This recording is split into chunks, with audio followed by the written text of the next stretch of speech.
We're back. Javon, Sean, the original duo, all 52 podcasts. And man, if I would give someone $1,000 at the beginning of the season, they told me the Seattle Seahawks and the New England Patriots would be playing in the Super Bowl. Javon, what's good, man? Listen, the Seahawks I might have been able to believe. Yeah, maybe. But the Patriots damn sure no. Woo! I would say damn sure no to even Seattle because I wasn't a Sam Darnold guy. So I would say for me, this is like the okay. I call it the NBA Finals version of the NFL's NBA Finals version of last year. Thunder versus Pacers. I would never have expected the Seahawks versus the Patriots in the Super Bowl. OKC wasn't just so far-fetched idea last year, though. No, not OKC, but it's just the matchup was you thought OKC would have faced the Pacers. Some people might have. I just didn't think last year, especially with the Celtics, the Knicks. I didn't think the Pacers had a chance. Nah, exactly. Exactly. And it's I don't know. It's just a weird championship round. But whatever. The two best teams made the time games. We'll see how it goes. I mean, while we're on that topic, though, we do our predictions at the start of each season. Well, before each season begins. Yes. I think I did pretty decent. I got 5 teams out of 7 in each of the conferences in terms of the playoffs. The AFC West, I might have had the teams wrong, but I had the records right for first and second place. So at least I knew what it was going to take to win the AFC West. I'm going to pat myself on the back for that. I got the Rams, Raiders, Bears, and Vikings records correct. And then I got the order of the NFC East and NFC West standings correct. That's pretty good. So I'm going to give myself a pat on the back. I think I did pretty good this year. What was your Super Bowl prediction? Wasn't this? I'll tell you that much. Mine was the Ravens versus the Rams in the Super Bowl. Let's see. Ravens and Eagles. Damn, we were all off. Final 4. Chiefs, Ravens, Eagles, and Lions. 3 of those teams didn't even make the playoffs. I would say this, and I know Roger Goodell, Adam Silver. I get it. You want this. You want the unpredictability of a Super Bowl, of an NBA Finals. I get it, and I'm not a big fan, but I get it. I get it. It makes sense. It makes more fun. No one expected this Super Bowl. And I know we'll get into it, but I can see either of these teams winning. And I really can. I really could see any of these team winners. I know Seattle should be the favorite, but I don't know. If let your friend help you out. Whatever the spread is for Seattle in about 2 weeks, hammer it. This is not going to be a pretty game. You think it's not going to be close? And we're going to talk. Let's dive into it. Yeah, let's just go right into it. Let's just dive into it. So the Seattle Seahawks defeated the Los Angeles Rams last night to make their first Super Bowl in 11 years. There are many layers to this one, Sean. John Snyder is the first general manager to make it to multiple Super Bowls with a team, despite not having a single coach or player on the roster from the last Super Bowl appearance. Wow. Sam Darnold is the first quarterback from the 2018 draft class to make the Super Bowl. That is the draft class that includes, to start in the Super Bowl. That is the draft class that includes Baker Mayfield. That is a draft class that includes Josh Allen. That is a draft class that includes Lamar Jackson. That's 2 MVPs and Baker Mayfield. No disrespect to Baker. This is also Sam Darnold's. I got one for you right here. Back-to-back 14-win seasons for Sam Darnold. Damn. All right, I'll come on and I have to say it first because I was thinking about it this morning. I was like, all right, with pardon, I got to be real. I owe Sam Darnold an apology, even if he doesn't win the game. I thought he was just a flash in the pan with a lot of talent in Minnesota. He had a lot, and he does still have a lot of talent in Seattle. But at some point, when you put in a performances like he's had over the last 2 postseason games and winning at this clip.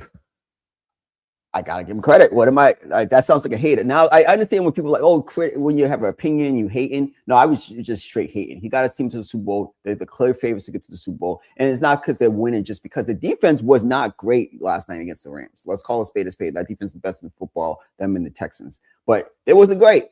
Oh, I got a lot to say about that. Yeah, they wasn't great. So Sam Darnold was special last night. Matthew Stafford. It was a battle of the 2 quarterbacks, and he won. He outdueled them. But no running game. No running game, nothing. Outdo no them. Defense. Yes. Give him, you got to tip the cap. So he wins it. I'll never say anything negative about him. Even now, I have nothing negative to say about him. Unless he has a horrible Super Bowl performance. We'll get into it. I don't see that happening. He deserves all the credit. He deserves the money he's gotten. Geno Smith wanted it out of Seattle to go to Vegas. Well, one man's trash is another man's treasure, they said. And they get Sam Darnold and then the Super Bowl. Nah, I didn't believe this. I can't believe it. Like my shirt says, irrational faith. You need to have irrational faith or delusional faith to believe that Sam Darnold is in the Super Bowl before Baker, Lamar, and Josh Allen. Nah, John. We do this podcast for 4 or 5 years now. I've never, when we talked about in September, our picks or August. No, sir. This is year 6. Year 6. This is coming up on year 6. Year 6. I never thought Sam Darnold would get to a Super Bowl before those guys. And yeah, and that was special performance last night. I have nothing else to say, but like congrats to them. Remind me to come back to the Vikings. Yes. Damn. Sean, what you say Sam Darnold didn't have yesterday? A defense or a running game. Mm-hmm. Right? And he just outdueled the MVP. Yep. I can't think of any other player but Lamar Jackson this morning, Sean. Because Lamar Jackson had this same defense 2 years ago. All he needed to do was score 18 points and would have gotten to the Super Bowl. He scored 10. This is what you were supposed to do in 2023. So it is official. I blamed him for that loss then. It is official now. Lamar Jackson is the reason the Ravens don't have a Super Bowl. Period. Yeah. Now, Sam Darnold wishes his defense played for him last night. The way McDonald got the Ravens to play for him against Mahomes. What have I been saying the last 2 years, Sean? If you tell Joe Flacco he has to score 18 points against either Brady or Manning to go to the Super Bowl, scoring 18. He's going out drinking the night before. Because he just knows he's going to the bowl. Yeah. Sam Darnold's defense didn't show up. Sam Darnold was without his change of pace running back in Zach Charbonnet. So Kenny Gainwell, who has not been going at all this season, was the only guy to hand it off to, and he averaged a measly 3.3 yards per carry. And Sam Darnold still said, forget it. I'm going to go outduel the MVP. Y'all can stop talking to me about Lamar Jackson now. Everything I've been saying about that guy was proven correct last night. Everything. I don't think there's no way to refute what I'm saying right now, if you ask me. None. So, yeah. Good riddance. Minnesota. Y'all just can't get it right with the quarterbacks, huh? This has been a week of reckoning for Minnesota on that end. Well, it's been in the news. As you were talking about Mike Patton and Brian Flores in the group chat. Yep. Who the hell cares what Mike Patton has to say? I was talking about Kellen Mond's letter of how Minnesota made him depressed. And we had to go back to that era of the Vikings to understand what's so wrong about them right now. Mike Zimmer told his GM, I do not want Kirk Cousins. Can't win with. He was right.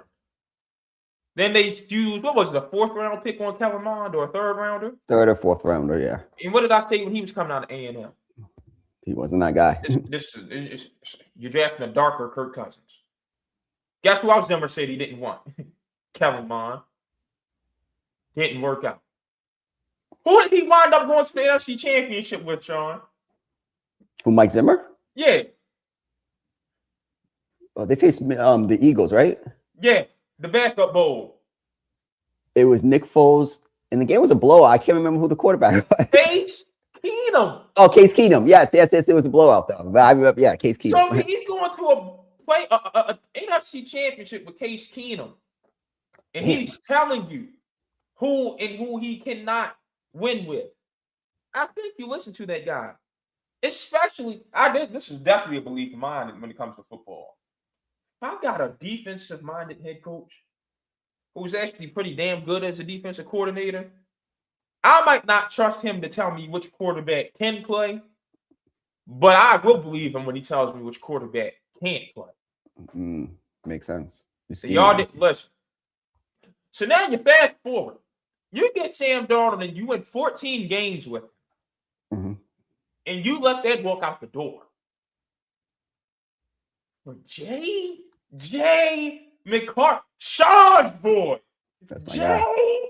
J. McCarthy, who I'm telling y'all doesn't have it. Since he was at Michigan, I've been saying doesn't have it. And wherever you at with one of the most talented rosters in the NFC, definitely one of the more talented offenses, definitely one of the best scheme defenses. As little Anthony the Imperial said, on the outside looking in, while Sam's about to go win him a Lombardi trophy.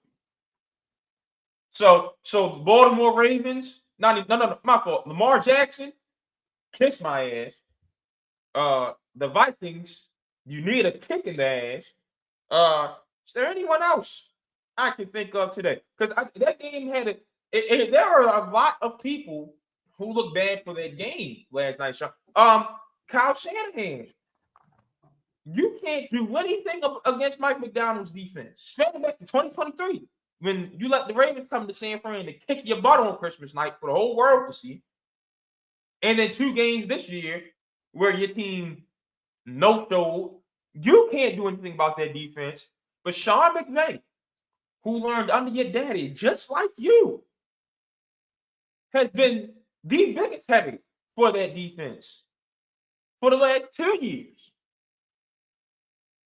What's the word, Kyle? I would say Matthew Stafford, Brock Purdy. Brock Purdy's definitely a good quarterback. I love Brock Purdy. But in the lack of weapons this year, I'll give him a pass this year. 49ers. The lack of weapons. This year. No, it's true. It's been Shanahan can't do anything against that defense. Period. That's the problem. It is a problem with that. I have to say this about Minnesota.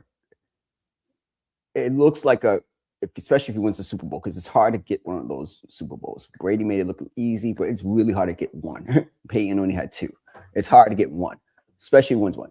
It will go down as a big mistake because JJ, and again, I'm not over JJ or again, like he's still young. And like, I think Sam Darnold was the poster child for this, him and Baker Mayfield, but especially if Sam wins the Super Bowl. These guys need time, especially the way they're coached in college now coming into the NFL. These guys need time to develop. They need the right system to develop. Can we talk about the college days? Because you know, my older brother is the biggest Lamar Jackson fan, and I keep telling him, you're not a Ravens fan, you're a Lamar Jackson fan.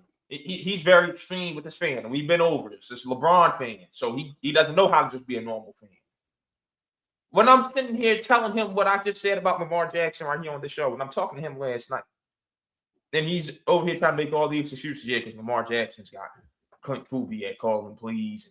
He's got JSN and Cooper Cup. Stop. I stopped him right there, and I said this. I said, buddy, Sam Darnold, who came from the Clay Helton era of USC, same draft class, got to the Super Bowl before him. There's nothing else you can say. Sean, the Clay Helton era. Do we not remember how bad those days were in Southern California? No, it was bad. It Do was we really not bad. remember how terrible of a coach Clay Helton was? Yeah. That's what Sam Darnold just came. Clay Helton and Adam Gase, your career's supposed to be done after that. Finito. Adam Gase with the Jets, nonetheless. That organization. And like a phoenix, he arose from the ashes. No excuse. No excuse. I would say this though about Darnold and the talent around him and Baker. I do think Josh and well, I'm not going to say they're better than Josh and Lamar. No, like they're not. Those guys, but it's a prototypical like I like They're better about winners. Well, Darnold is. right now. Yeah, Mendoza, for example, coming out. He's a prototypical guy. You need to surround him with talent. There's certain guys who could play. Lamar can still have really good numbers without a lot of talent. Josh can have really good numbers without talent. I haven't seen Burrow without T. Higgins, whatever, but Burrow has that type of level. Mahomes, yes, they can still put up numbers and still win games. But this is my point. Not every quarterback is built equally, and certain quarterbacks, like those guys, need to have the talent around them. So I give them credit. They're doing it with the talent, but I don't think if Sam Darnold didn't have Cooper Kupp or JNS, he would put or with Jefferson last year and Addison. No, let's be real. Let's be honest. Those type of quarterback, but they do. You don't negate the fact what they're doing with the talent because I don't know if Geno Smith would be able to do this with this type of talent. You know what I'm saying? So I give him credit, but it's the right. I'm not knocking them. I'm saying it's the right way to build around certain quarterbacks like that. You need to have talent around them. That is a message to a Brandon Beane and an Eric DeCosta of hey, stop relying on your quarterback to get you out of it. Exactly. Build the talent around them. Yeah. Build the talent around them. Exactly. Also, yeah, the Vikings are just it's rough for them. Because I almost forgot about this one, Sean. They got rid of Darnold and Kubiak. Yeah. They got rid of both of them. Even though if you're a Vikings fan, you're drinking and you're snowed in right now. You gotta be jerking yourself into depression. There's no way you aren't. It's just bad all around. The Vikings, y'all are in bad organization territory right now. Because this is bad decision making. Y'all, I look at the Ravens. You chose Harbaugh rather than promoting McDonald 2 years ago, and now you had to fire Harbaugh anyway, and McDonald's in the Super Bowl. Sean, I've been proven right about so many things this weekend. And one of them, we are in the worst era of front offices in the history of professional sports. Period. I think that was proven right this weekend. That is malpractice from the Baltimore Ravens and the Minnesota Vikings. Yeah, listen, there's nothing to justify it. You had young Belichick, like I call him, Mike McDonald in your building. You let him go. I would have signed him and be like, hey, you'll be the coach in waiting or something like that. I don't know what I would have done, but he was too hot. He was not going to stay in Baltimore. And as he should, he built the right program the right way in Seattle. Getting Sam Darnold, bringing Clint Kubiak, he's hit that organization. And Snyder needs to get credit. They've drafted really well since the last few years. They've built a really good solid foundation. It's just a good organization. They've done really well. I'm really impressed how they built that team. And I understand what Darnold with the Vikings, but I think one thing I would say is the last couple games, last night, it wasn't because of the defense, but the genius of McDonald. I love Brian Flores, but there's levels to this. And McDonald's on a different level defensively and what they do defensively. Again, the Rams can score on them. The Rams, I was very impressed in that drive after the punt, the muffled punt, and how they drove down football. I was like, wow, that was impressive. That was surgical. The Rams offense can score on a lot of teams, but for the most part, that defense has been the best in football along with Houston all year long. And we got to talk about the Rams. And them and the Miami Hurricanes, same issues this season. Special teams. Yeah. Cost them. You said it. You said it. You said it in the chat. There are 3 phases to football. Yeah. Simple point. And someone brought up a point on Twitter last night, like he calls them the play callers. For some reason, their special teams are just awful. When he says the play callers, he's talking McVay, Shanahan, and Mike McDaniel. and I think there might be one more, but that group of coaches. Sean Payton. Like you have to. Why are we not addressing special teams? What's going on? So them and the Miami Hurricanes, that's priority number one this offseason. Fix your special teams unit. And, we keep seeing Chris Shula supposed to get a head coaching job. It's going to be Brandon Staley 2.0. I warned y'all back when Staley got a job, and I'm saying it now. All them names on that defense. But that defense what does it do? It disappointing this year. I thought that defense would be it was a top 10 defense. It wasn't a top 5 with too much talent on that defense. They should have been better defensively. There's no question about it.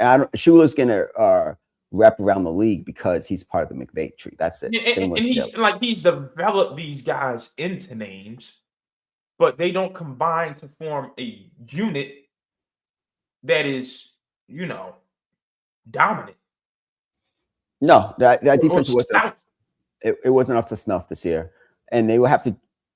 I think they have a Super Bowl offense. That offense is special. I think that's a Super Bowl level offense. And I think Stafford. Let's not do a Aaron Rodgers thing. He's coming back next year. You don't come off an MVP season, lose an NFC Championship game, and not come back with Adams, who 0-5 in conference championship games. Woo! Oh, I will be crying my eyes to sleep. And at that point, it's like, man, can't blame you, but when your career is over with, you're going to be saying to yourself, I should have been the one to make the play in one of those games. 5 times. You're one of them receivers, right? You gotta be the guy to make the play eventually. You gotta make the play. But yeah, I think the Rams are like, if we were to do a not too early top 25 like they do in the NFL, the NCAA college football, the Rams will be in the top 2 or 3 in the NFC for me next year. Again, I think they have that much talent. It's just they have to figure. And I have trust in Snead and McVay in them. They have to figure out what it is on defense. If they miss an impact linebacker, another corner, something, they got to figure something out. It's just because that's too much talent. And also, they kicked them. They shot themselves in the foot when they lost to Seattle. I think week 12, 13, late in the season, when they could have had home field advantage instead of going to the 12s. It's hard to play in Seattle. They're playing good football. They didn't play their brand of style of football. It showed me, hey, this is a championship level team because they can play any style of football. And they won. I gotta give them credit. I was very, very impressed. It's one of the most impressive runs to a Super Bowl I've seen in a long time from a team that at the beginning of the year, I didn't think they would compete with the Rams because, again, I didn't know what Darnold could do. And Kubiak, again, Brady was praising that guy so much yesterday during the broadcast. He'll be the coach of the next Las Vegas Raiders, which I think it will be good because I think Mendoza is more of those guys, the Darnolds, the Mayfields, those type of quarterbacks. I don't think he is a Allen, Lamar, Burrow type of quarterback. Should he be number one? Absolutely. But you need to build around talent around him and the right system around him. And Kubiak will develop him. That's something. It's simple as that. All right, we've done enough talking about the NFC game.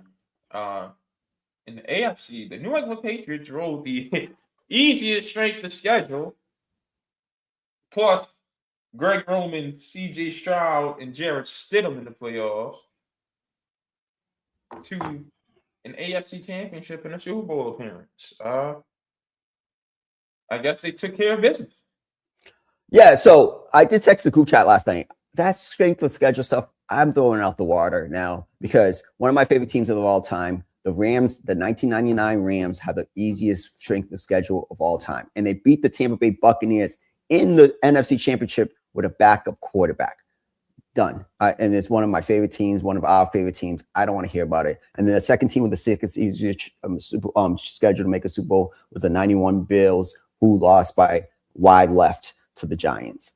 I don't want to hear about it, about the strength of schedule. So that's one. Two, they have not been impressive. That's why they're going to be extreme underdogs in most people who know football's opinion. My people back home, this is the 2001 Patriots again.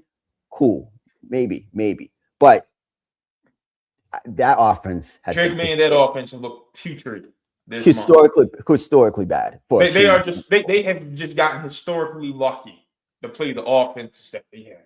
Yeah. And shout out to that defense because you got to do your part, right? They're doing well. I mean, we saw, I was there in person.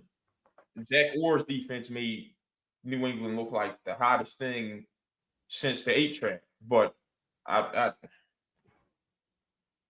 it's not going to be close. And they're going to play a first place schedule next year. We'll see how much money they have to go fill into some teams. But like, they're a young team. They talk about those teams that are going to fall off the next season. Oh yeah, New England's one of them for me. They probably not as bad as the Commanders, and Jaden Daniels' injury kind of exaggerated the Commanders' fall off, but they were going to fall off regardless. But that's going to be them next year. I say this about the Patriots: they peaked a year early, and because there's still a lot of young talent on that team. And May is only 23. He's in the second year, and he did play better this year. So, but they peaked a little early. I don't see because remember that division, Miami's going to be trash, and the Jets are going to be trash. So that's 3 or 4 wins. Yeah, right there. So, do I see a drop off to not making a postseason? No, they'll probably be. But can I see Buffalo passing them again next year? Yeah, I can. But they're definitely they peaked early, peaked a year early.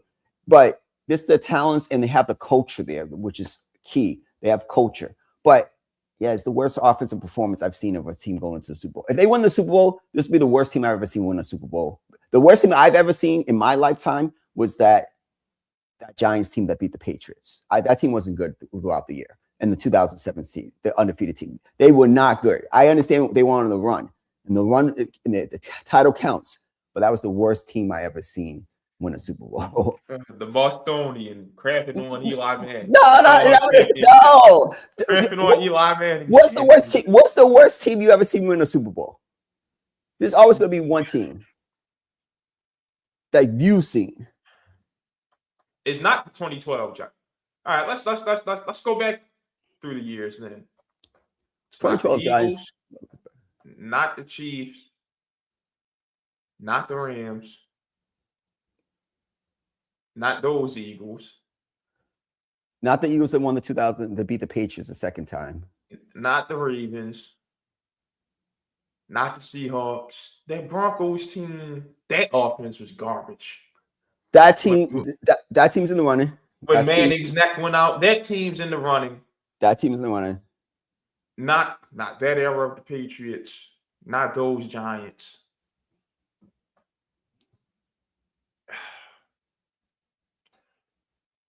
Yeah, in my lifetime, it probably comes down to the 15 Broncos. Yep. The 07 Giants. Yep.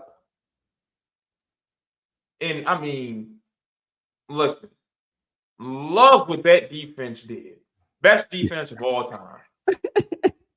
But our first Super Bowl in Baltimore, goodness gracious. That offense was just. But that defense was so. Jamal Lewis. But that defense was just historic. It's historic. If not for Jamal Lewis and Shannon Sharp on that offense and Jermaine Lewis on that special teams, who? I mean, because we saw what happened the next year when Jamal Lewis tore his ACL. Yeah, it was the worst offense prior to it. And then it was going back and forth between Chris Redmond, Elvis Gerbeck, and Tony Banks. Oh, boy. Tony Banks, yeah. That offense is historic. Probably the worst offense I've seen. But just team-wise, if the Patriots pull off the upset, they'll be the worst team I've ever seen win a Super Bowl. Those Ravens teams proved that Brian Billick was just a Randy Moss merchant, by the way. Yeah. Too many people forget Brian Billick was the Vikings offensive coordinator with Culpepper, Carter, and Moss. That's what got him the Ravens job. And the Ravens never had a good offense under Brian Billick. Like, crazy. That is one of the most underwhelming coaches of all time. Coaches does not get talked about in that category enough because he walked into such a historic defense. Yeah, exactly. But that was I always believe your expertise should translate to your team, and that was the complete opposite. Did not add up with him. And actually, I gotta say something. I'm in Atlanta right now. We gotta call up the Falcons. You interview Vrabel, you interview McDonald, you interview Belichick, and you choose Raheem Morris. Mm. That's disgusting. Just those three names alone. You pass on all three of those names. The 2 Super Bowl coaches. Come on, think about that. You let all three of them come to your building downtown Atlanta, and all three left, and you took Raheem Morris? Come on, man. Come on. That doesn't make sense. That's horrible. But so we do believe in fairness on this podcast, though. Right? Go ahead. Were we not the ones when they first let Morris walk out the door? He should have kept the job. We said they were wrong for that. He should have kept the job. And when they were thinking of bringing him back, because I think did Morris win the ball as the Rams defensive coordinator? Yep, the 2022 team. Yeah, so then they win the bowl. We had no problem with them bringing him back. So, in fair, at that time, that just seemed like the move to make. At the time, so, not going back to Minnesota seemed like the move to make. I can't say that. I thought. Again, I'll speak for myself. So, just like my thing is, let's not be that show that is completely hindsight and forget what the reality was at that time. That's all. I don't know if I was 100% because that's a couple years ago, but would I have passed on Belichick over him? No. Over what I've took Morris over Belichick? Yes, at the time, excuse me, because of what Belichick was coming off of and if he wanted control. So I would take that at the time. And Rabel at the time. But again, you have to, it doesn't matter. Like, I understand what you're saying. Like, we can't just be like, oh, yeah, I agree. Morris had a chance. But it still stings as you put that list of teams in that first segment. Atlanta has to be on it because you let three guys go. And it hurts that Mike McDonald's from Georgia played that Centennial, a powerhouse program in Georgia, and was a GA at UGA. It can make sense. It stings, but Arthur Blank needs to look in the mirror and be like, damn, I effed that up. I gotta be real. Decision making ain't been too hot in over the years. Yeah, I'm being honest with you. I gotta do it. I'm adding 2 more teams to the list, Sean, and 2 more franchises. You know what list I'm talking about. The Pittsburgh Steelers and the Atlanta Falcons. Oh man, Pittsburgh will not become who they need to become until their ownership goes on the board. Yeah. Hate to see it. Gotta add them to the list. I got to come up with a name for that list. You gotta come up with that name, yeah. I'm thinking I'm torn between either the funeral home or the cemetery. Because they're not going to be good until their owners end up in one of those 2 places. So I should just say call something nicer, getting called home or something. Like that sounds way more nicer than the funeral home. It's the truth though. I know. We're gonna call it the other side of Zion. That's what we're gonna call that. I'll call it the that. Other side of Zion. Yeah, I like that list. I like that name. Yeah, man, that's just Arthur. I like what Arthur did because I watch a lot of documentaries about businessmen and what he did about building Home Depot, but he's been over his head with the Falcons. And them Falcons fans really ain't happy about Stefanski, man. Y'all know they love the Sanders family down there. You gonna hire a man that did Shador like that? Not you down there in Atlanta. I don't understand what made him a quick rehash of a coach. Even like I gotta be honest, him I think would have been good being an OC for a couple years, build himself back up.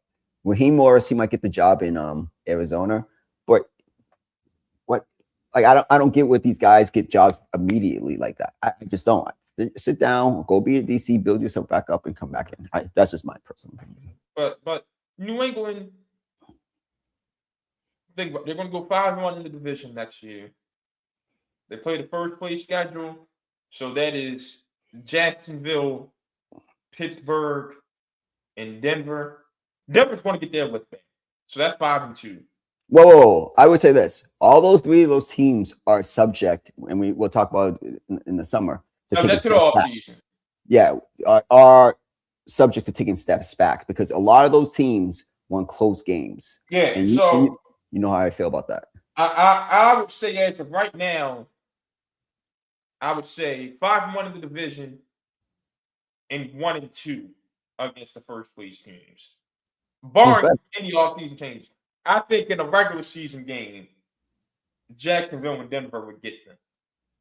But they'd smoke Pittsburgh. And New England's been owning Pittsburgh for how long now, Sean? I mean, that's not even possible. So that's 6-3 off the rip. Before you even get into what are your divisional matchups for next year? And I believe it's AFC West and the NFC North. So let's see who they'll beat in the West next year. Kansas City, 7-3. We already saw what they did to the Chargers. 8-3. Oh, but Mike McDaniel over there might change things. So I'll put that on the burn. Yeah, I'll wait put and that on see. the burn. Wait and So see. 7-3. They'll beat the Raiders. That's 8-3. Damn, I think every team in the NFC North is waiting to see. So hey, playoffs might be on the table. For the Patriots, But there is also a world where, that's a world where they could win the division again. But there's also a world where they could be fighting for the last wild card spot. you don't think May approves? I think the team has to improve around Okay. him. It could be a one-off year, like Stroud and those guys. Yeah. And when you start winning, the film starts coming out. Yep, tendencies, everything like that. He's got to improve as a passer. These last 3 weeks, he's been bad. This team, he has not been special to me in these 2 seasons. He just has not. he has special moments, but yeah, I don't see the guy. Like I see a guy who could develop into the guy, but I don't see like, oh my gosh, this guy is the next one over there. Like especially in the AFC. Let's put this out here right now. I'm gonna say it. I'm pretty sure. Again, I never thought Sam Darnold was going to the Super Bowl, so I'm never gonna say never about it. I'm pretty sure Josh, Lamar, Joe, and Mahomes, because they say Mahomes is tracking for week 1. I don't think all 4 of those guys. I think at least 2 of the 4 make the postseason next season, and the teams are better. Especially Baltimore should dominate that division. That division should be all Baltimore. Can we talk about it real quick? Just real quick. Jesse Mentor, good brother. I hate to put these expectations on you. Oh, it's the next subject. Let's talk about it. But boy, oh boy, oh boy. I'll do the read-in. I got you. All right. So there are some familiar faces and some reunions going on in the NFL. Jesse Mentor, who was in Baltimore from 2017 to 2020, before going to work for John Harbaugh's brother Jim with the Chargers for the last few years, is now the head coach in Baltimore. Him and Mike McDonald run almost the exact same defense. So the Ravens are somewhat amending their mistake. But there's still more to talk about there. The Chiefs, who have not looked the same since losing the brother man and replacing him with the other man, have brought the brother man home. Eric Bieniemy is back to Kansas City. Shout out to that brother. He should have never had to leave, but his hand was forced. Everybody kept using that BS line of you don't call the plays in his head coaching interviews. So he had to leave to go somewhere else. I'm glad he's back. And the Steelers, who all of a sudden love Aaron Rodgers, are so desperate to do anything to keep him and avoid a full-on rebuild that they have hired Rodgers' old coach in Green Bay, Mike McCarthy, to return to the National Football League as a head coach. Whew. But Sean, we introduced this segment because we were talking about Jesse Mentor. Buddy, I hate to say it, he's got first-year Super Bowl expectations. Absolutely. That's Super Bowl. And that's unfair for any first-year coach. But I look at the AFC North and the rest of the AFC and how underwhelming it is. And how the Ravens tore through that conference with your defense. You have to make the hire at offensive coordinator and go win it. And I don't think Kingsbury's the answer. I wanted Clint Kubiak, as head coach for the Ravens. Look at that team. Now look at, last night I saw a play calling masterclass. Justin's touchdown where he just got lost Yeah. And when a player that good always gets lost, you ask how the hell does that happen? Well, the replay showed a beautiful bunch formation. They went stack against the oh man, it was beautiful. A zig route and a corner route to occupy the safety. No, post route, excuse me, to occupy the safety. Zig route to occupy the flat corner. And then JSN runs a delayed corner route. And by the time the flat corner picks up on it, you can't drop back in time to get to it. JSN's wide open for touchdown in the left corner of the end zone. Beautiful play call. Beautiful play call. Whoever is Clint Kubiak's top assistant and can bring that offense over needs to be OC for the Ravens. I think it's trending to Clint. Cliff Kingsbury. I just don't like it. Because I need someone who can be creative with the run game, which the Ravens just are not. No. And just draw concepts out the wazoo with those receivers that just are not that great, but have ability. I would say this. I do think that I don't see Cliff Kingsbury being out of football this year. That's one. So he's going to get one of his OC jobs. The Eagles need to sell out for him. Yeah, you lost McDaniel. You lost out on McDaniel. You need to sell out for Kingsbury. Yeah, I think that'd be a great stepping stone for him to get either of those jobs to get his next. He's going to get a head coaching job in this next cycle within the next 2 years. But I do think that Minter should have Super Bowl expectation because that was the best job available, and everybody said it was the best job available because of the talent around them. And you got Lamar Jackson, who's a 2-time MVP. I don't look at McDonald came in 2 years. He's in the Super Bowl. Those are the expectations of that, and he didn't have the talent that is in Baltimore. So no, the expectations in year one is you get to the Super Bowl. Again, is it going to happen? I don't know, but it's a lot of turnover in the AFC. I don't see why not. The AFC is so wide open. NFC is the better conference right now with the more top tier talent, but the wide open conference is the AFC, and that division is wide open. There's no question the Ravens are the best team in that division. There's no question they should be 1 or 2 seed in the AFC. There's no question the path to the Super Bowl should go to Baltimore next year, just based off of, and that's before we even see what they do in the offseason. Yeah. That's pressure. But he's got an offseason ahead of him though, because they have to re-sign LeBron. They have to re-sign Ricard.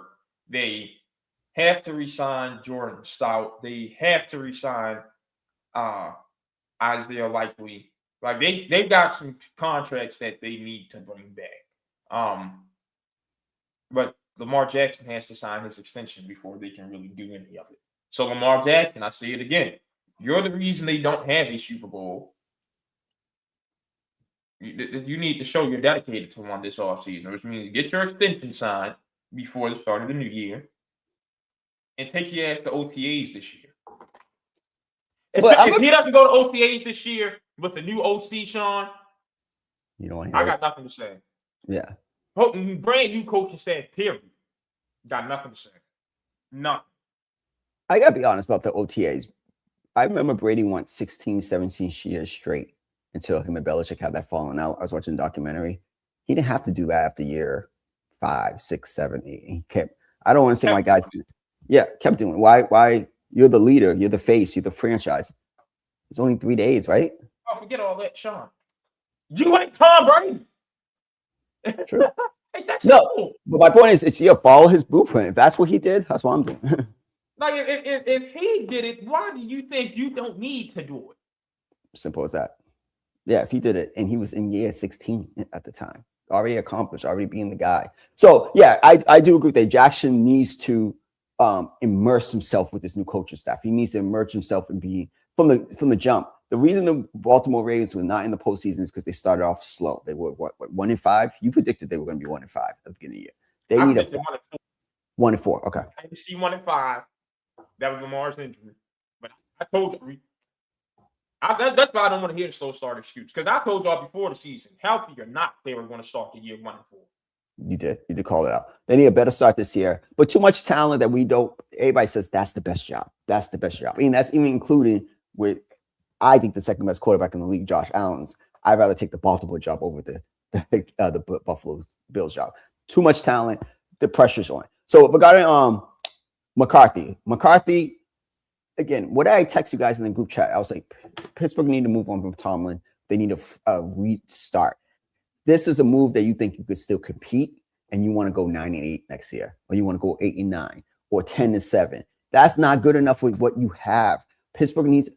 The Rooneys have been a amazing family for the NFL and what they've done for the NFL. But sometimes the game could pass you by. You could be like a little bit delusional. Sometimes you got to sit back and like, these we're just mediocre. And what do you ever say about being in the middle? You got to be able to take the next. And you win in divisions, titles. I don't care about any of that. You're not a legitimate threat, and you're not a legitimate threat because you haven't hit on the quarterback.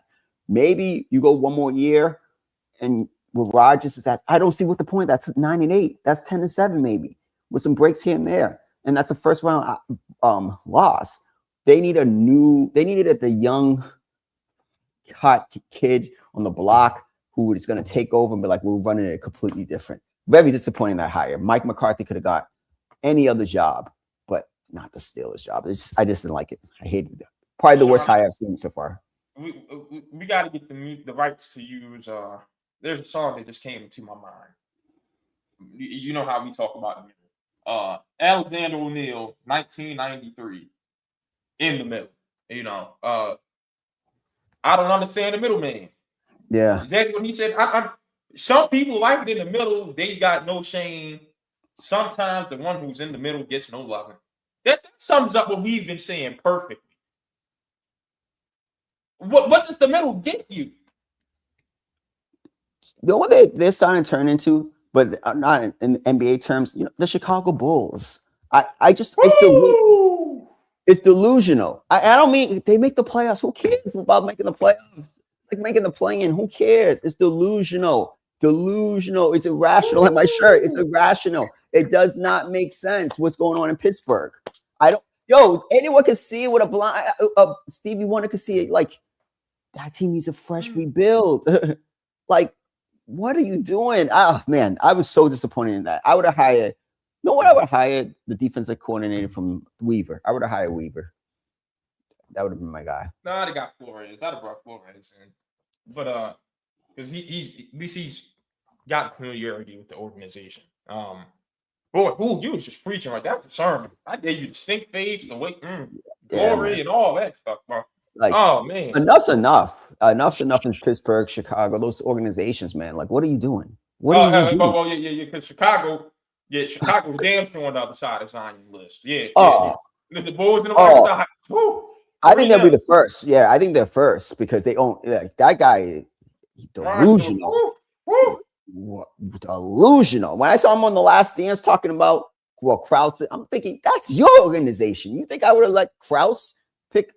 Yo, I just gotta go on this little rant. You fired Jerry Krause before you let him push Phil Jackson, Scottie Pippen, Michael Jordan, and Dennis Rodman out. Come on, man.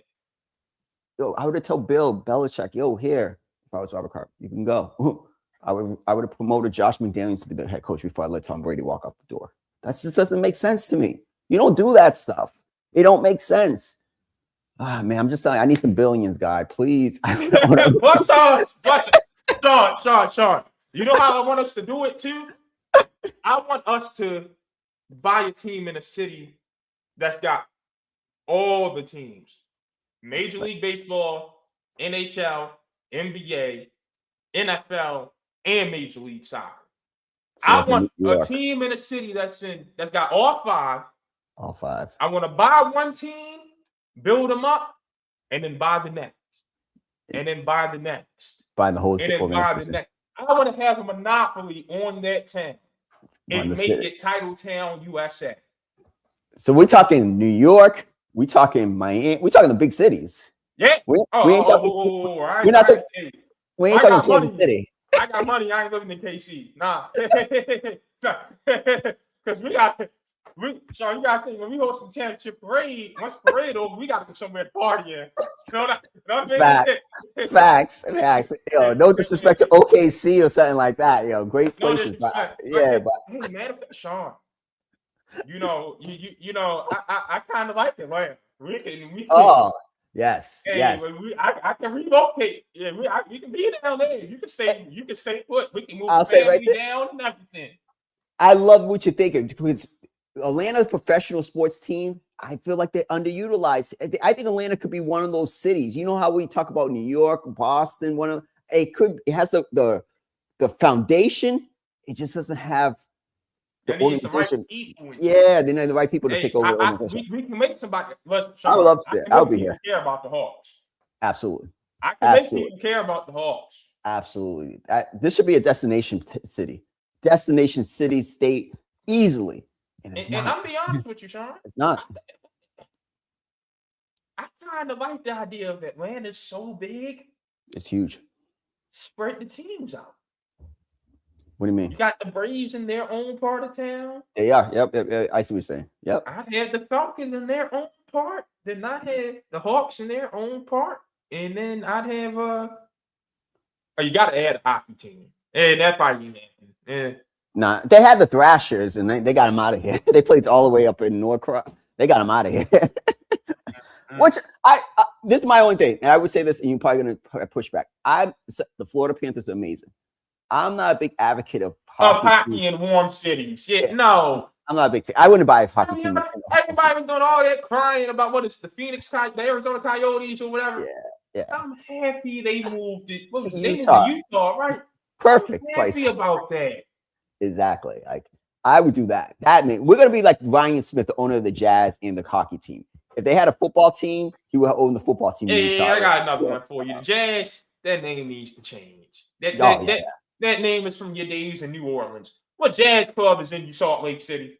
Probably none. Come on, that's white Mormons in Salt Lake. They ain't got nothing to do with jazz, man. Yeah. They gotta switch it up. They should switch it up. And no one's a city that would be. They just don't have a hockey team. I think New Orleans could be a good sports town. It's just the Bensons own them. I'm not really a big fan of Bensons. It's just what I say when LSU is going for its coaching search. You're born in Louisiana. You are groomed and led to believe your life's purpose is to serve the Louisiana State University. That's it. So you don't. It's just hard.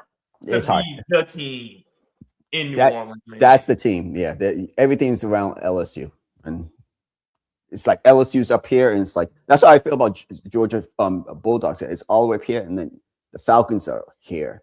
That's just it's different. And Atlanta has the bones to be a great sports town. It's just not. But hey, real quick on the Chiefs though, the offense hasn't looked the same since he left. I think if they're going to save their window, this was a pretty damn good move to make. I like the move, and I think he should stay and make your money. And it is what it is. Like sometimes the grass is not green on the other side. He had to leave, but he came back. Right move. And this should be an indictment on Nagy. They moved off of Nagy. He's not going to be a head coach in this cycle. He's probably not going to be an OC in this. Not even OC. That's an indictment on him because he was Andy's guy. He's never been that guy. Sean, what's going on in Oxford? All right, so ruthless Pete Golden. So Pete Golden is accused of tampering with Luke Farrelly, the linebacker from Cal, who switched over to Clemson and then left Clemson after being enrolled to go to Ole Miss. And I have to give, I'm not a Dabo guy, but his press conference and the AD, I watched the hour of that.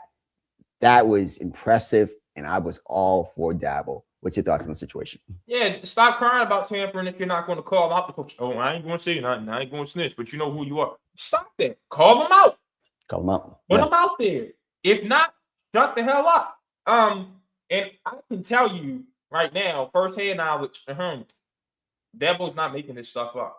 Pete Golding is down there being ruthless and spending his money.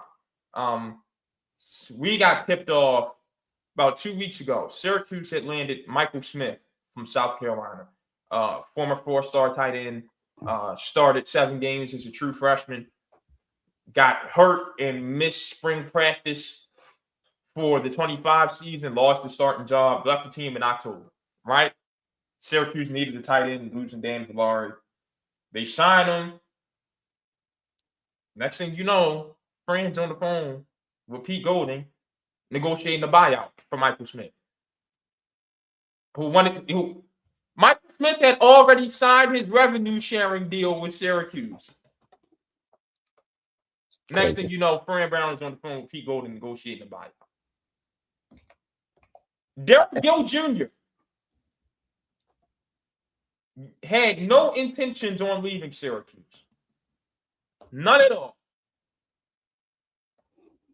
Pete Golding and his staff are one of the many that reached out to the Renaults in Master Sports Management saying, hey, we got some money for that kid. Y'all can just get it through to him. Then he needs to enter the portal. That's exactly what happened. And he winds up in Oxford. Matter of fact, for some reason, Ole Miss just like Syracuse, because then they also got Jonte Cook in the portal. They took Syracuse's top 2 receivers from 2025, plus the tight end that was supposed to come in and save them in 2026. Hey, Fran better than me. I'm not negotiating a buyout with Pete Golding.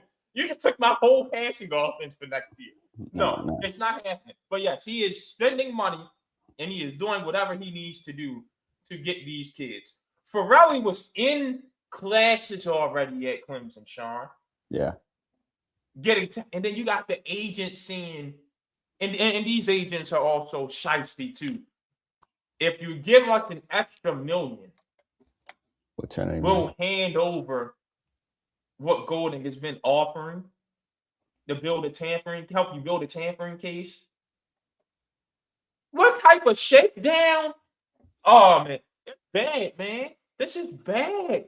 But what's the solution? What's the enforcement in California? Yeah, what's the solution? The NCAA needs to. It's that simple. Everyone who is a part of you is a member organization they have chosen to be, which means enforce your rules. Start getting out some real punishment. Hey, CFP committee, they don't get in. No, they don't get in. I don't know what else you can do though, because then everything goes to court, and now you can find a court that will. You can find a judge that went to your school, and he'll issue a ruling in your favor. Now, that's what we're doing. It is officially gotten to the point where Congress does have to be the supreme law of the land. And fix this, because this is ridiculous, man. It has to, and it's as simple as this: collective bargaining. It's the only way to go. You have to have the papers. You have to have the athletes sign on paper that they agree to these rules and are subject to the punishments that come with violating these rules. Collective bargaining is the only way to go. Does that mean the athletes become employees? Yeah, but guess what? They should be. Sean, when I was program director of WHIP radio at Temple University and assistant sports editor of Temple News, guess what? I was a student, but I was technically classified as an employee of the university. Makes sense. That needs to be the case for these kids. It makes sense. If the student media classifies as employees of the university, the athletes damn sure should be classified as employees of the university. Simple and plain. I think. First of all, I don't know why that hasn't happened. Second of all, it just it makes sense. Third of all, he's not the only one doing it. And like you said, Dabo's going to turn him in. But if there's no punishment, I'm going to keep doing it. Oh, he's not the only one doing it. Boy, I got you right here. Spring of 2023. As soon as Aaron stepped down at Temple on the basketball side, McKee that is, UTEP was on the phone with Zach Hicks. Got $60,000 in a car for you before Zach had even entered the transfer portal. I believe it. Damian Dunn, before he entered the transfer portal, schools reaching out. Hey man, you got that baby on the way. Got your girlfriend. Listen, We got a department and some NIL money for you. What's the word? I'm taking that money. I'm going. Like, I get it. I think that, yeah, it's just too much. I think people buying teams, people, it's like, it's not. It's the wild, wild west. Is something's got to happen. Someone's got to. Agree. We don't usually want Congress to get involved, but there needs to be a Congress. Congress needs to get involved. They need to appoint a commissioner. Everybody's saying it's Nick Saban. I don't care who it is, but they need to appoint someone as a commissioner. No, you do Nick Saban. That's the end of the group of 5, and everything's going to revolve around the SEC. Oh man, the Big Ten's got an unfair advantage now because before money, kids down south wouldn't even dream of going up north. Now they can get everybody in the country. Yeah, you need to shut up with that. If you can't do enough to keep your in-state talent in your state, that's on you. That's a you problem. Yeah, if you are in Alabama and you can't keep the best kid in Mobile in Alabama, that's on you. That's on the head coaches of the University of Alabama and Auburn University. That's simple. Easy, but yeah, I just think it's not.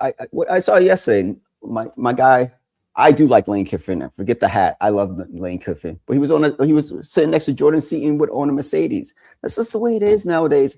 Until it's changed, I would never see a coach do that before. It's 15 years ago, 20 years ago. It's like it's just kind of what it is nowadays. And I think it's a dog-eat-dog world. Oh, that's not the recruiting business. Sean, Fran's got some dealership that he calls that rolls in all the expensive cars they can for these kids' visits. And take the pictures with them. Yeah. Why? I don't know how they get those cars into the. I think they drive them to the dome, not practice. They find some entrance. I think I know the entrance actually. Yeah, they drive the cars through the service entrance at the JMA Dome. Y'all know what is the Carrier Dome, and set up shop for the pictures. Like Sean, I'm talking. They'll be setting up for a basketball game. I lied to you not. I went and covered one of the women's basketball games against I think Virginia Tech when I got back from Baltimore. I think that's the north end zone they play the basketball games on. The court's right there. Then they got like a little temporary stand that they put up right under the Titantron. And that is the other side of the audience or whatever. On the other side is 50 yards of football field. Yeah. And they literally have it blocked off with some of the cars in there for the photo shoot for the transfer recruits that they're hosting. Crazy. I thought I would never see a day like this in college sports, but it's gotten out of hand. Again, I never thought I would want Republicans and Democrats to determine something in our sports, but it needs to be. It's going to even get worse. The money's going to get higher. More billionaires are going to get involved in certain schools. It's going to get worse. All right, Sean, we're talking about college. We've never done this on this show. And we're not going to put the list together just yet. We'll save it for when the preseason ballot does come out. But we are going to discuss a way too early top 25 because with the transfer portal being a thing now, it is a much easier discussion to have of who's going to be the team to watch next season in January. Sean, we had a list of teams in the group chat. We can talk about the way too early top 25. Who are you looking at? I love what Indiana did in the portal early. Ohio State's going to be. They're losing a lot on defense, though. I don't know what they've replaced it with, but they're losing a lot of guys to the league next year. But and Arthur Smith's going to be the OC. I didn't like that. Oh, gosh, I know it's coming over from the NFL, but Ohio State, we know y'all from airing that thing out these days. And Arthur Smith has never been able to do that.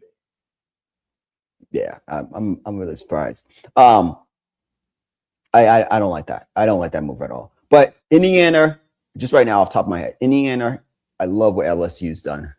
Getting the defensive end, getting Seaton, getting Levitt. And I'm a big Lane Kiffin guy, so I like what LSU. I love what Texas has done, getting some receivers around Arch. I expect a big year from Texas. Texas Tech and Notre Dame has been solid. Notre Dame has been so. Those are my teams I'm looking on the lookout for. This is a way too early top 25. We're picking on just the teams that what they've done in the transfer portal, also what they're bringing back. Is that what we're kind of going off of? Yeah, who they bringing back and who they added. For me, so Miami got the defensive end out of Missouri. If they can get over the legal hurdles and get, Darian Minson, Cooper Barkate, again, more tampering, which we've already discussed on here. It's going to be hard to leave them out of my top 10. Texas has no excuse not to have the best offense in the country next year. Zero whatsoever. Texas Tech is going to be what Indiana was this year. I can see that being Texas Tech next year. Like, they put a team together. They finally reached the upper echelon, but you had to learn from it. They'll be back. And I think Texas Tech got Sorsby out of Cincinnati, right? Yes. Yeah. Indiana, no issue. Ole Miss, best team money can buy, I guess, next to Texas and Texas Tech.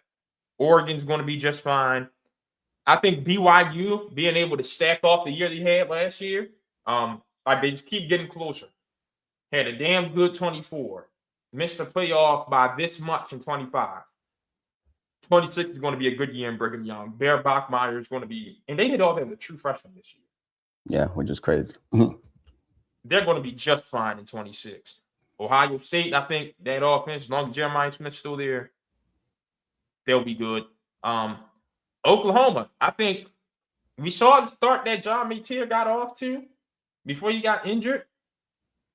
A year of learning, a year of experience. Probably a little pissed off at the way they lost the Alabama game on literally one play, and then everything went downhill after that. I like OU. I think Texas A&M, another year. In Georgia. I think all those teams, to me, are in the mix. It's going to be very hard to fill out a preseason top 10. Those teams will all, for sure, be in the preseason top 15, but I don't know who you trim it down to 10. Who do you think will be, if you have right now, your number one team going into the season? Texas. Yeah.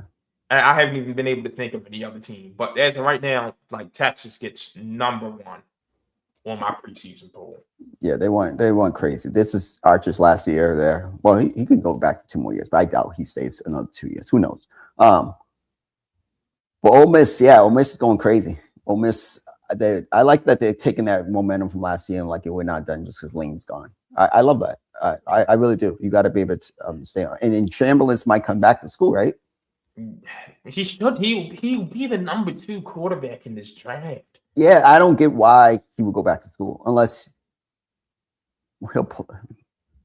Is he first round talent? Probably not, but I think he can be a high second, and he'll be in the plans to be the quarterback of the future for some team. Had he gone to the Senior Bowl or the Shrine Bowl and had a great week, he'd have been fine.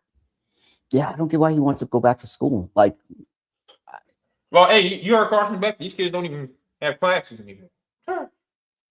And the money you're getting, what, $5 million? Yeah, I get it, but I still think I do not see, and I can be wrong. I got one for you, Sean. You should not be able to be a college athlete if you're not in class. Yeah, that's simple. You cannot play college football if you're not taking college classes. Exactly. I don't care if you better be working towards your master's or your doctor's. Yeah, you got to be taking some type of classes. But I think he would. What's coming out next year? Not just the quarterback position. There's a lot of talent. Smith can be available next year. It's going to be a lot of talent coming out. You have a chance to go in the first round this year. I would go out in this draft. He's 23 years old, I think. What are we doing? 22, 23 years old. What are we doing? But keep going. That's all. And LSU will probably be in my top 15, but not just putting them in the top 10 just for the sake of it. You got the choking that they've done the last 2 years, plus Lane Kiffin, who can set anything on fire. You don't like Lane, man. I love Lane. I ain't falling for that. You're one of the very few people on earth that is a Lane Kiffin fan. His personality is not the best. He's not for everybody, but I think the boy he comes. Look what he did to Ole Miss. Like that's not Pete Golden's team that went to the Final Four. That was Lane Kiffin's team. I don't think they make it that far with Lane. Ooh. I think Pete that they might have been Lane's roster. It is. Pete coached them better to me. I think Lane's just got to Lane. I think Lane has a bone in his body that just prevents him from winning the big game. Me personally. I get that, but that coaching staff, that OC and stuff, that's Lane's guy. He's going to LSU. That was Lane's coaching staff. Hey, respect to that. Respect to that. Okay, I'm just being real. You're right. There's only so much distaste that I can express. No, then something got to be honest. Yeah, no, you're right. All right, 2 quick ones before we get out of here. We got bad news for Tua Tagovailoa. He's got the Packers front office is running Miami now, essentially. And we know their strategy: draft a quarterback every year. And he just got benched. So I don't think we got many sunny South Florida days ahead for Tua Tagovailoa. A divorce is pending. Love the approach by the new front office because that would be my approach until I find the guy. Because look at Seattle. They had Geno over Sam Darnold. They would not be in the Super Bowl. You got to find the guy. Whoever that guy is. Through hell or high water, you got to find the guy. I love that approach. Tua is not the guy. You got to move on. And then the Cleveland Browns. Who do they think they are? I mean, you got to pass an SAT, an ACT, an aptitude test, a character test, and a whole bunch of hoops and hurdles to get that job. What are you doing? Yeah, hold on. Here it is, right here. Sean, the Browns are reportedly a data-driven operation and are requiring head coaching candidates to complete questionnaires, a multi-part essay, a personality test, and additional homework, per Tom Pelissero. Mike McDaniel and Jesse Minter, we saw withdraw their names from consideration and take other jobs quickly. I don't know what Andrew Berry's got going on, but yeah, Cleveland right back to being a dumpster fire. A lot of talent on defense. I'm not sold on any of the guys that are on the quarterback position. I'm not sold on the market. I'm canceling my interviews. Simple as that. I wouldn't want to coach there. I know it's only 32 of these jobs. Then maybe God has me just being an OC for the rest of my life. But I'm not taking Cleveland and I'm not taking Arizona. I got to be honest. Those are the 2 jobs I'm staying away from. Those are like dead pits jobs. I don't see those jobs as good jobs, especially Cleveland, especially this. I just want to do it.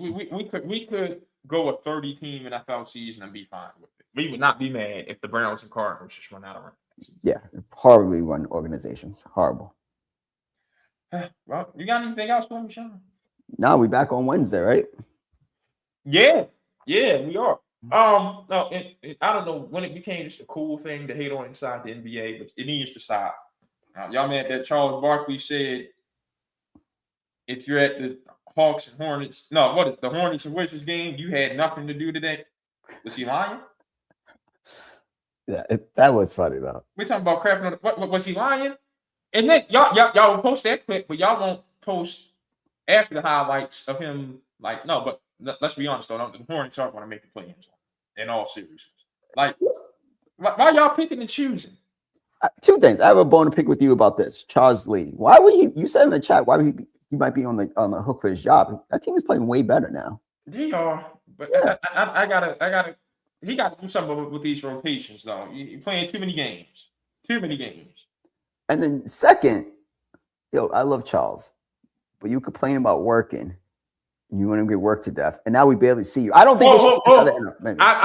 Sean, come on again. Y'all ain't paying attention to the full conversation. Go ahead. He went on and explained, bro. We were on one time in December. One time. Come on.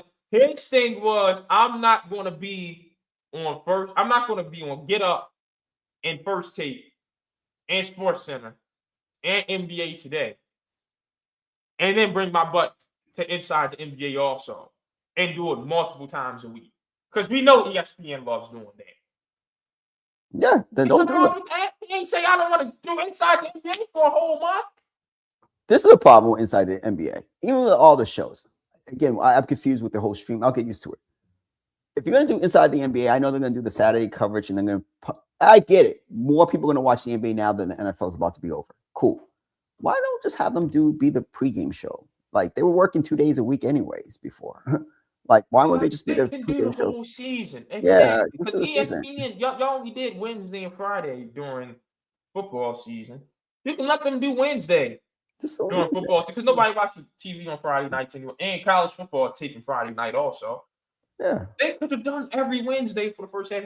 But again, it was a trade because it was the trade off for the Big 12 on TNT and some playoff games. But like they can work. Like, y'all got to stop this hate though, because that's not Sean. Charles Barkley and Kenny Smith not preach the absolute gospel every year when March Madness comes around. Yeah, they're amazing. Let's really talk about this. They watch a little bit of college ball.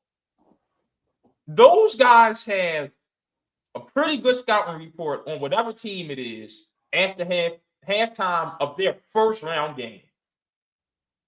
By the time the second weekend comes, they've got the book on everything. I mean, they have a 200% accurate scouting report on every team by the time the second weekend rolls around. Yeah, it's accurate. It's that you tune into that halftime show, they tell you the exact adjustment that needs to be made in the second half. And whichever coach listens to them always wins the game. Come on, Charles Barkley's been around basketball for how long? And was the second best player in the NBA for how long?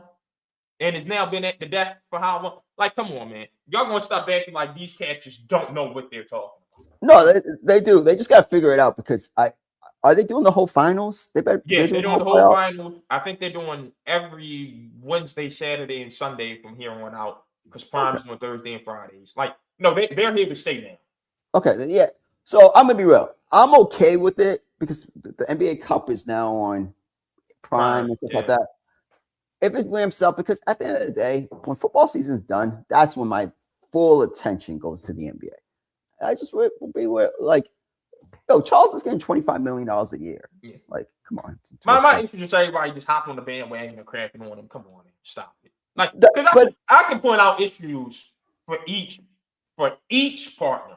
Why am I listening to Steve Nash and 3 power forwards on Prime? Yeah. Why am I listening to 3 ring scorers with 0 championships on NBC? Damn, yeah. 3 wing scorers.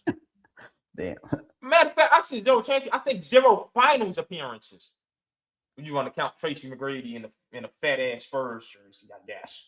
Vince didn't go to the finals at all. No, because Vince played for like 50 years. He didn't go to one team finals. No, he got to Orlando, I want to say, after they went to the chip. He got to the Suns, never went to one, never went in Jersey. Yeah, he went to Jersey after they were done going to the finals, never went in Toronto. And so I can point out an issue with all of them. And why is it like the African dude that's hosting 7 p.m. with Melo? Who are you? You're Melo's homeboy. Don't start that Rich Paul and Maverick Carter stuff thinking you somebody because you cool. No, you're nobody. Stop, bro. Stop. Yeah, Kazim something. I forgot his last name. Like, come on, man. Yeah, I gotta be real. I miss TNT. I'm not a big fan of the combinations of some of the NBC guys and the Amazon guys. I'm just not a big fan of it right now. But whatever, I'll get used to it. It's 11 years here to stay. But I'm just not. I don't know. It just feels weird. I want to hear Kevin Harlan and Reggie Miller together. I can't front. Yeah. Yeah. So I don't know. Maybe it's time I'll get more into it now. The basketball season is NFL season is done. But I'm just not a big fan of how it's been going. But the ratings are winning. So who am I? Yeah. No. The ratings have been, but again, like, let's be honest. Whether they on TNT and ESPN, and that was it.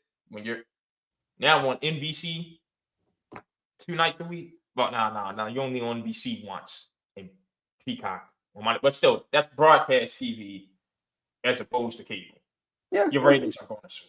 Yeah, you're right. Because not everybody has cable. So And yeah, everyone has an Amazon membership in the world. exactly.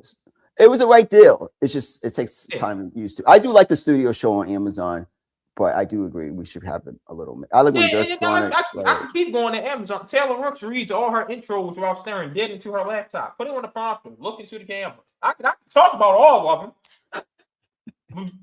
Critiquing. But it's just a cool thing to hate on inside. Man, y'all going to stop this nonsense. But I hate this new world we got. But funny, that game was actually a good game. The Wizards and Hornets. I wouldn't know. That's like college basketball. The score was 115-112, but who cares? Who cares? Like the Wizards shouldn't win a game again. Bro, Brian Keefe has the second worst winning percentage in NBA history. Y'all gonna say that matters?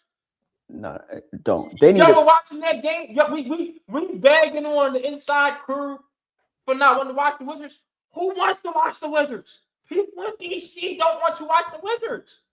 The NBA the fix needs to be in. The Atlanta Hawks and the Washington Wizards or the Pacers need to be in the top 3 picks, and those 3 guys need to go there. I think in this order, Atlanta needs a star because it's a great market, so they should get the first pick. Second pick, I'll just go with the Wizards, and then third pick, I'll go with Indiana. That's my pick. Chocolate back to Chocolate City, man.